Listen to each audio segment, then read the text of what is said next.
बच्चों, आज हम पृथ्वी और हमारा जीवन में लेसन 2 का अध्ययन करेंगे। यानी लेसन 2 को पढ़ेंगे। लेसन का नाम है भारत, कृषि एवं सिंचाई। यानी भारत में कृषि और सिंचाई की क्या व्यवस्था है उसके बारे में पढ़ेंगे।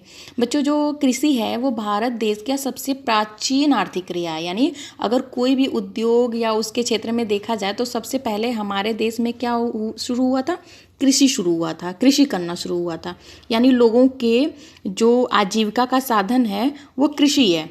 आपको इसमें दिख रहा होगा कि कृषि से तात्पर्य केवल खेती करना या फसलें उत्पन्न करना नहीं होता है। यानी बच्चों, कृषि में केवल खेती करना, फसल उगाना नहीं होता। इसके अंतर्गत बहुत कुछ चीज़ें शामिल है। जैसे आपको दिख रहा होगा कि कृषि के अंतर्गत पशुपालन, मुर्गी पालन, मधुमक्खी पालन, रेशम कीट पालन, झींगा पालन, बागवानी और मत्स्य पालन भी आता है। यानी इतना सोचिए कि कृषि के अंतर्गत ये चीज़ें शामिल हैं और उसमें कृषि के साथ साथ पशुपालन भी किया जाता है। बच्चों, आपने देखा होगा कि प्राचीन समय में हमारे देश में ये देखिए कि बैलों से, यानी कि पुराने समय में जो कृषक था यानी जो किसान था वो क्या करता था? बैलों से अपने खेती को करता था, उसकी खेत की जुताई करता था। उसमें उसको काम तो करता था, समय भी ज़्यादा लगता था, लेकिन जो उत्पादन होता था वो कम होता था। लेकिन अब देखिए हमारे देश में क्या हो रहा है कि नए नए साधनों का प्रयोग किया जा रहा है। जैसे देखिए ट्रैक्टर है, ट्रैक्टर से ये व्यक्ति क्या कर रहा है? खेत की जुताई कर रहा है।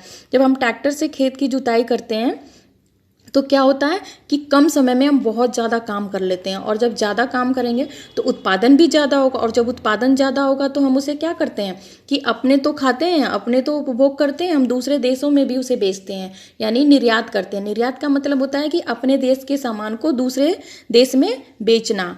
और जब दूसरे देश में बेचते हैं तो उससे हमें क्या प्राप्त होता है? विदेशी मुद्रा प्राप्त होती है, डॉलर प्राप्त होता है। बच्चों, आप देखिए जो कृषि है, कृषि आवश्यकता के आधार पर 2 प्रकार की होती है। इसमें लिखा है निर्वाह कृषि और दूसरा है व्यापारिक। निर्वाह कृषि से तात्पर्य होता है कि जो कृषि केवल खाने पीने के उपभोग के लिए की जाती है उसे निर्वाह कृषि कहा जाता है। और जो कृषि व्यापारिक यानी बेचने के पर्पज से की जाती है उसे व्यापारिक कृषि कहा जाता है। और फसलों को उपभोग के आधार पर 3 भागों में बांटा गया है। पहला है खाद्यान्न फसलें, दूसरी है नकदी फसलें और तीसरी है पेय एवं बागाती फसलें। खाद्यान्न फसलें में कौन सी चीज़ें होती है जिसे हम उपभोग करते हैं, खा रहे हैं डायरेक्ट? मतलब जैसे गेहूं को खेत से निकाला, उसको फिर क्या किया? सफाई की, और उसके बाद क्या करें? आटे का यूज करने लगे। चावल को भी हम ऐसे करते हैं, जौ, चना, मटर, दालें, ज्वार, बाजरा। लेकिन बच्चों, कुछ फसलें ऐसी होती हैं जिन्हें नकदी फसलें कहा जाता है। यानी उसको व्यापारिक उद्देश्य से किया जाता है। उसको हम क्या करते हैं? जैसे गन्ना हुआ, कपास हुआ, जूट हुआ, तिलहन हुआ, तंबाकू हुआ। गन्ना की कृषि आपने देखा होगा, हमारे यहाँ जैसे शुगर मिल आपके मोदी नगर में है। जब हम गन्ने का उत्पादन करते हैं तो इससे क्या होता है? गन्ने को डायरेक्ट फसल खेत से काटा और शुगर मिल में पहुंचा दी। वहां हमें क्या होगा? तुरंत हमें नकदी मिल जाती है, यानी पैसा मिल जाता है, इसलिए उसे नकदी फसल कहा जाता है। तीसरी है पेय व बागाती फसलें। कुछ ऐसी फसलें होती हैं जिसका बागान लगाया जाता है, यानी वो पीने के काम में आती है। जैसे चाय हम पीते हैं, कहवा पीते हैं, कहवा मतलब कॉफ़ी, रबड़, गर्म मसाले आदि। तो यानी इन्हें क्या कहते हैं? बागानी फसलें कहते हैं। और बच्चों, जो कृषि फसलें हैं मतलब उनको कब कब बुआई की जाती है उसके आधार पर भी 3 भागों में बांटा गया। पहली है रबी की फसलें। इसमें आपको दिख रहा होगा, ये मैं दिखा रही हूँ, ये देखिए, ये रबी की फसलें। रबी की फसलों को जो ठंडी शुरू होती है ना, ठंडी अक्टूबर से नवंबर, उसके बीच में इसको बोया जाता है। और अभी क्या अप्रैल मई में इसको काटते हैं। जैसे अभी देखिए गेहूं को क्या किया जाता है कि अक्टूबर से नवंबर के बीच में हम उसकी बुआई शुरू कर देते हैं, और अभी देखिए गेहूं की कटाई चल रही है। उसके बाद है खरीफ की फसलें। खरीफ की फसलें कब होते हैं? जब बारिश शुरू होती है, जून से जुलाई अगस्त में जब बारिश खूब होती है, यानी खरीफ की फसलों के लिए पानी बहुत आवश्यक होता है। इसलिए इसकी बुआई कब होती है? जब खूब वर्षा होती है, मतलब वर्षा के महीने में होती है। और इसकी फसल, मुख्य फसलें क्या है? धान है।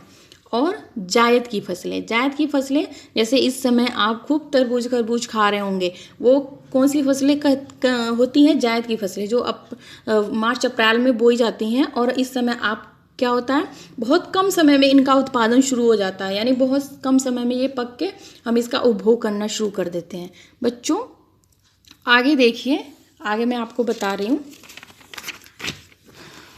देखिए ये है भारत का मैप। ये आपको भारत का मैप दिख रहा है। इसमें देखिए एक चीज़ है, ये अभी मैं दिखा रही हूँ आप लोगों को।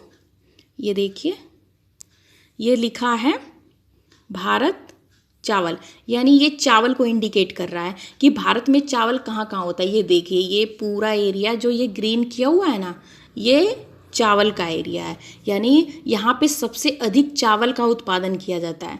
इसमें ये देखिए उत्तर प्रदेश हमारा, हम जिस उत्तर प्रदेश में, ये बिहार हुआ, ये असम हुआ, ये जो उत्तर प्रदेश में बता रही थी ये इसके बगल में बिहार है, ये छत्तीसगढ़ वाला एरिया है, ये उड़ीसा वाला एरिया है, ये आंध्र प्रदेश तेलंगाना वाला एरिया है, और ये तमिलनाडु का एरिया है।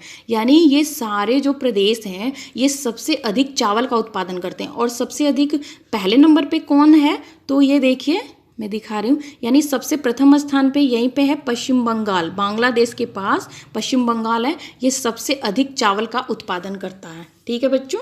और आगे आप देखिए गेहूं का दिया है, गेहूं का ये फिगर जो दिया है भारत में गेहूं, तो ये देखिए आपको दिख रहा होगा, ये गेहूं का दिख रहा होगा, ये हमारे जो गेहूं उत्पादक प्रदेश हैं, यानी ये ऊपर का जम्मू कश्मीर दिख रहा है आप लोगों को, उसके नीचे ये सारा एरिया देखिए, यानी ये गेहूं होता है।